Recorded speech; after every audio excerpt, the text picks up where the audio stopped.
Es momento, es día para los enigmas literarios de don Jesús Callejo, que aquí está, cual Catil Méndez. ¿Qué tal? Buenas noches, Jesús. Muy buenas noches. Bueno, ¿cómo estás? ¿Estás superando bien el invierno? Sí, solo tengo resfriado y medio, o sea que vamos a ver si no llego a 2. Tú ya sabes, apúntate siempre a lo más beneficioso. Siempre.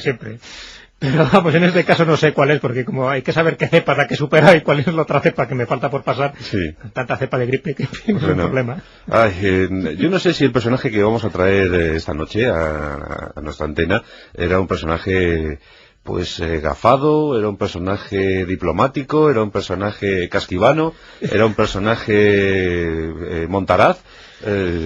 ¿Cómo era Manuel Fernández y González? Pues vamos a ver, yo creo que ninguna de esas cosas que has dicho. ¿Te das cuenta? Es que este hombre parecía haber tenido un pacto con el diablo o algo así. Era orondo. Era orondo. En físico. Sí. Era engreído. Era un cretino. Y era una persona que se hizo muchísimos enemigos. Precisamente por eso, porque de no ser nadie, de la noche a la mañana, se convierte en un hombre muy popular. Estamos hablando de mediados del siglo XIX. Escribe muchísimas novelas, de hecho está considerado el rey del folletín aquí en España, autor de más de 300 novelas por entrega. Es un poco el equivalente, ¿no?, salvando las distancias, a Alejandro Dumas. Sí, lo que pasa es que a Alejandro Dumas le conoce todo el mundo. Exacto. Y a este señor, pues no. Exacto.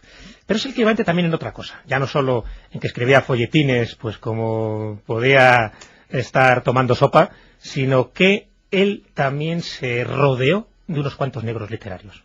Acuérdate también el caso famoso, ¿no?, de Alejandro Dumas. El sindicato. Muy comentado, ¿no?, ese sindicato literario. Bueno, pues también Fernández y González. Y uno de los negros más famosos, más prestigiosos, fue Blasco Ibáñez, que posiblemente fue el que redactó pues la novela más conocida de Manuel Fernández y González, que es El pastelero de Madrigal. O sea, que se nota posiblemente el estilo ahí de Blasco Ibáñez, porque Fernández y González hacían las novelas como churros y no cuidaba mucho su estilo literario. Eso estaba muy reconocido. Sin embargo, El pastelero del Madrigal sí había esa calidad literaria, sabiendo que Blasco Ibáñez, estamos hablando de los primeros momentos de Blasco Ibáñez, cuando era un desconocido, este gran escritor valenciano, cuando él necesitaba ganar dinero, pues bueno, pues se acogió un poco a los brazos de Fernández y González. Por supuesto, le explotó todo lo que pudo y todo lo que quiso, pero también yo creo que le vino bien a Blasco Ibáñez esa especie de carrera literaria a la sombra. Es verdad, grandes autores han sobrevivido gracias a ser negros, ¿verdad? Exacto, el caso de Nerval, que era un negro literario de Alejandro Dumas, y después él destacó, ¿no?, aparte de por su locura. Le puso un juicio, ¿no?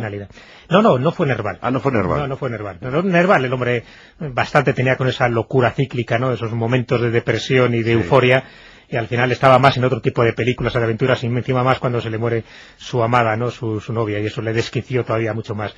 Pero bueno, ya contaremos algún día lo de Nerval, porque tiene muchísimos vericuetos y además muchos enigmas. El caso de Manuel Fernández González, si lo traemos aquí a colación en estos enigmas literarios, no es por esto, por ser el rey del folletín, y no es por su temperamento y por ese carácter tan agrio que tenía, ya que se peleaba con todos y bueno, pues hacía un duelo a la primera de cambio, ¿no? Lo cual era peligroso, y después contaré una anécdota por qué, ¿no? Pero según nos cuenta uno de sus biógrafos, que se llama Hernández Girbal, se llama Una vida pintoresca, es la biografía que hizo de él en el año 1931, nos cuenta una anécdota que a mí me llamó la atención en su momento, y que él lo cuenta como verídico, ¿no? Bueno, vamos a contar un poco lo que es la recreación de ese encuentro que tiene Manuel Fernández y González con un extraño personaje y que marca un antes y un después en su carrera literaria. Lo que nos cuenta su biógrafo es que una noche de invierno, Manuel Fernández y González iba paseando por la Ronda de Atocha con su capa, siempre con su eterna capa, ¿no?, de galán, cuando está caminando cerca del cementerio de San Nicolás y se le acerca un hombre alto, un hombre delgado, pálido, que se abriga con un viejo carrick de color gris, y en un primer momento Fernández y González piensa que es un atracador, así que echa mano de su bastón para darle unos cuantos bastonazos, pero se da cuenta que no, que la actitud de este extraño personaje no es belicosa, no es violenta, sino que intenta entablar una conversación con él, como así efectivamente hace, ¿no? Y le cuenta, ni más ni menos, que es el varón del destierro. El varón del destierro es uno de los nombres, de los muchos nombres que tiene el diablo.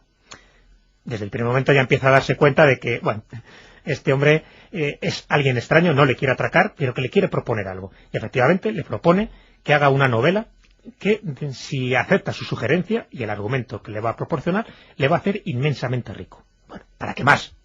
Manuel Fernández y González, que por entonces era un joven de esos emprendedores, una revista que se comía con patatas al que fuera, ¿no?, con tal de triunfar y de ser alguien, pues efectivamente hace caso de ese argumento que este extraño personaje, llamado el Barón del Destierro, le está comunicando, y a los pocos meses, ¿qué digo a los pocos meses? A las pocas semanas, porque escribía, ya te digo, con una velocidad pasmosa, escribe Luisa o el Ángel de Redención. Este es el título de su novela. Lo publica en el periódico madrileño La Discusión, que es donde solía publicar casi todos sus folletines, y a partir de ese momento es verdad que empieza a tener un éxito tremendo. Como no, uno de los protagonistas, aparte de Luisa, es el Barón del Destierro. Bueno, a los pocos meses se llega a 200.000 ejemplares vendidos, lo cual, si ya hoy es una cifra bastante escalofriante, imagínate a mediados del siglo XIX. Sí. Tremendo. Y eso le hace tener fama, gloria, dinero, de todo. Y precisamente yo creo que crece su soberbia pues en una relación muy proporcional con el dinero que iba ingresando. Ya, pero el Barón del Destierro supongo que exigiría algo, ¿no? No, bueno, ahí es la duda, ¿no? Parece que exigiría, no lo cuenta su biógrafo, pero estaría claro, si es una especie de patrón del diablo, imagínate, ¿no?, lo que daría a cambio. Sí. Pero es cierto que su carácter cambia, o por lo menos eso dicen los que le conocieron, ¿no? Cambia de una forma radical. No era tampoco, que digamos, muy humilde, pero a partir de ese momento se hace todavía mucho más engreído, mucho más soberbio, lo que te decía, mucho más cretino, ¿no?, en el amplio sentido de la palabra. Y es como si ese pacto, supuesto pacto, pues le generara eso, pingües ganancias, pero también un descrédito generalizado. De hecho, su despacho era curioso, ¿no?, porque figuraban unas iniciales, su despacho, bastante significativas. Las iniciales eran MFG. Lógicamente podéis pensar que corresponden a su nombre, Manuel Fernández y González. Pero para él significaban otra cosa. Para él significaba mentiras fabrico grandes. Y efectivamente, claro que los fabricaba no él, sino yo creo que sus negros literarios, ¿no? Bueno. El hecho es que el hombre, yo creo que pagó cara un poco esa osadía, ¿no?, porque al final fallece en su guardilla madrileña totalmente solo, casi arruinado, porque también ahí tiene un paralelismo con la vida de Alejandro Dumas. Él dilapidó su fortuna de una forma demasiado alegre, y en la noche del 5 al 6 de diciembre de 1888 muere olvidado por todos.